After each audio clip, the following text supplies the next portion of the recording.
So today we'll be speaking to Ujwal, who's the author of Invisible Rules.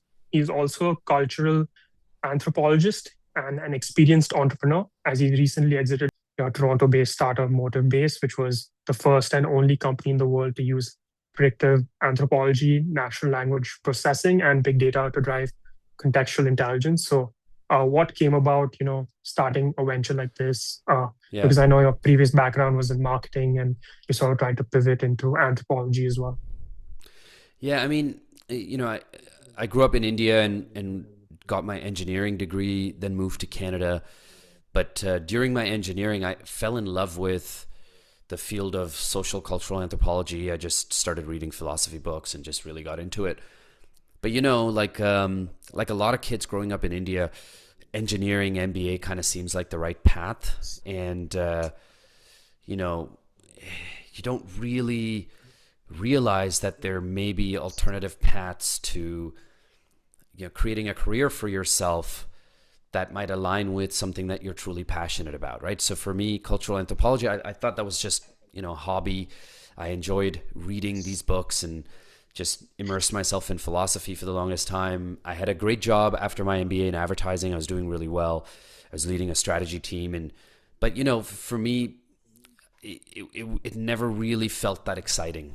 It was okay, and I think as stupid as it sounds, part of the reason I started MotivBase was because I suddenly realized, I was now a VP in advertising. I was now stuck in the marketing advertising career, and I couldn't just go get a job as a researcher. Certainly, I hadn't done a PhD in anthropology. I couldn't just go get a job. And then if I wanted to, I'd have to go all the way back down the ladder, start as a junior anthropologist, learn my way through. And I was already so further along in my career, it didn't make sense to do that. And so I, kind of stupidly thought, okay, if nobody else will hire me, I'm going to hire myself and start a business. And so that's literally how the business started. And I wanted to, I knew I could add a lot of value to large companies, especially in the way they do market research, because a lot of it was very old school, backward. Everybody was doing quant research. There was no real understanding of human dynamics, human belief systems, value systems. So that's really why I started the company. But what happened was that very quickly, as I was selling consulting, I very quickly realized that the gap in the market was maybe a lot bigger than I even imagined. And people were really receptive to, learning to think like anthropologists. They were receptive to what I was showing them in terms of the consumer's beliefs and values, and helping them decode why consumers do what they do, not just what they do and where they do it and how they do it, right? And so those early stages helped me just realize that this was going to be much bigger than maybe I thought it was. And then I can talk more about how we went through the process, but then one thing led to another, and suddenly 7 years later we were going through a massive exit. But yeah, it all started with a very simple and rather stupid idea, which is just to hire myself and do some consulting work so that I could finally have a career that I really liked. Yeah, I think that's great to hear that you created the opportunity for yourself when you sort of didn't know how to navigate doing something you wanted to really pursue and were passionate about. And I think with CareerZ right now, we're trying to uh, tell students who we mainly target from India that, the status quo is to definitely become an engineer or become a doctor or study Yeah, business or go to an IIT or an IIM. But I yeah, think, exactly. long story short, it's really important for students to also do what they're passionate about, because in the end, once you study so hard, you're going to realize that you're not enjoying what you do. So that's why with CareerZ, we try to interview people, understand their perspectives, how they went through their career journey, and how they're able to understand what the pros and cons of their jobs are, so that students today who are looking to really understand what they want to do, they don't go by what their parents say or relatives say, but more so what they truly want to do. So thanks so much for providing that insight. And I just had one more question. So what tips do you have for students who are sort of confused right now on what they want to pursue on college and are going to enter the workforce? And with AI, Yeah. constantly evolving and being integrated into the workforce, how do you recommend students to navigate it and and explore what they're truly passionate about? It's a big question.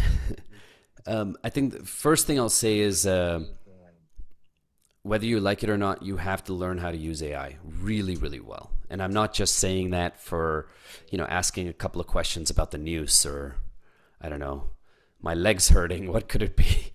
You got to learn how to prompt AI to do tasks for you. And if you're in university right now, you should be playing with AI and with advanced prompting techniques as much as possible. The reason is plain and simple. I don't need to be the one telling you that. You already know, right? No matter what your job is, you need to know how to use AI first and foremost, because that skill will be absolutely critical. Even if the job description doesn't necessarily specify that, it's going to be critical. The second thing is, I think the cool thing about AI now is it can teach you anything, right? And so I think we're kind of at this weird intermediate stage where a lot of students graduating now will find that a lot of junior roles are gone. Because, so for example, my first job in advertising was as a junior strategist. That role doesn't exist anymore. And I spent a year just learning how to write strategy documents and how to go pitch large companies and all that stuff. And so now that role doesn't exist because AI has replaced a lot of that already. So if you're graduating and you want to work in advertising, now it's kind of this weird in-between place where a lot of these jobs are missing. So you're not going to learn on the job in the same way. So I think what happens is that first and foremost, I think don't hesitate to take a job that gets you into the workforce, even if it's not an ideal job. Okay, everybody needs to work, and you need to learn skills. And it doesn't matter what the job is, because you learn skills of how to manage people, how to be managed. You learn skills of how to deal with hierarchy and organizational politics and organizational culture. That stuff you have to learn, and every job will offer you that. So first and foremost, the first thing I tell people is, like, don't try to be too ideological. Graduating, get a job and go take it, even if it's not ideal. Second thing I'll say is, now with AI, you can learn anything you want. So if the job you're doing isn't necessarily what you're passionate about, use AI to learn the things you want to learn. Like for me, I didn't have AI back then. I had to read massive textbooks, basically, in philosophy, and a lot of these books are written really badly with and the language philosophers use. Like sometimes you feel like banging your head against the wall to understand an idea. Now I have AI, I can say, hey, simplify this and help me understand this and put this in the context of what I do.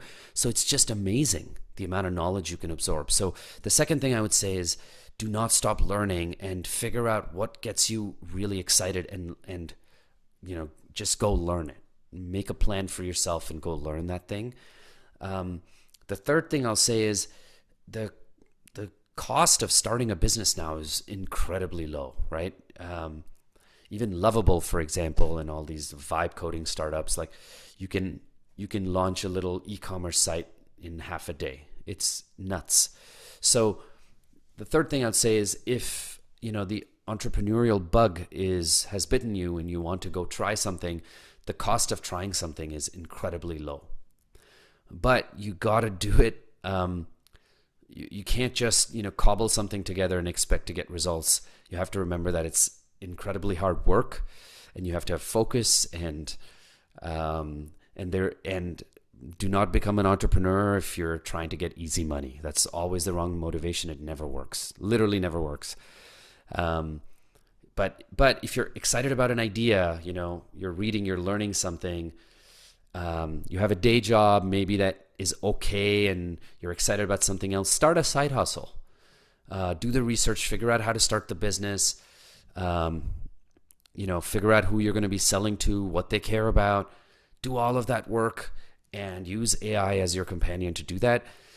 But I think, if I were to summarize all of that, all I would say is, for the first time, I think in our history, a student graduating from university has so many real choices, right? I didn't have these kinds of choices because access to information and barrier to entry was still high.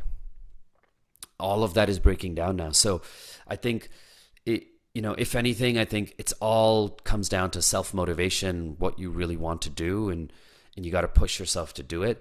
So that's kind of where, what I would say to anybody graduating now is, don't expect it to be easy, but literally the world is your oyster. You can do whatever you want.